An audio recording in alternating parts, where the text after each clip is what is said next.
রাজধানীর সোহরাওয়ার্দী উদ্যানে বাংলা একাডেমি আয়োজিত অমর একুশে গ্রন্থমেলা প্রাঙ্গণে গতকাল সোমবার সন্ধ্যায় হওয়া অনাকাঙ্ক্ষিত ঘটনার জেরে 7 সদস্যের তদন্ত কমিটি গঠন করা হয়েছে। কমিটিকে 3 কার্যদিবসের মধ্যে প্রতিবেদন দিতে বলা হয়েছে। সে পর্যন্ত বন্ধ থাকবে আলোচিত সব্যসাচী প্রকাশনীর স্টল। মঙ্গলবার বাংলা একাডেমি কর্তৃপক্ষ এসব তথ্য নিশ্চিত করেছে।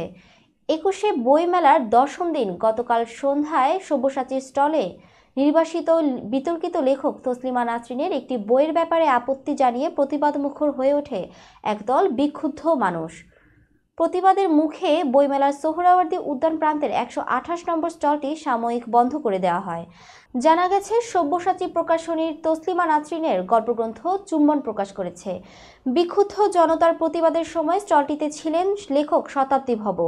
তসলিমা নাসরিনের বই বিক্রি সংক্রান্ত প্রশ্নকে কেন্দ্র করে বিক্ষুব্ধ জনতার সঙ্গে বাকবিতণ্ডা হয় তার।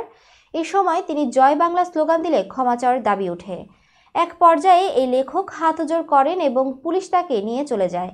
এর পরপরই সাময়িক বন্ধ করে দেওয়া হয় স্টলটি। মবের মুখে স্টলটি পুলিশ সাময়িকভাবে বন্ধ করে দেয় বলে গতকাল স্বীকার করেন বইমেলার টাস্ক ফোর্সের আহ্বায়ক ডক্টর সেলিম রেজা।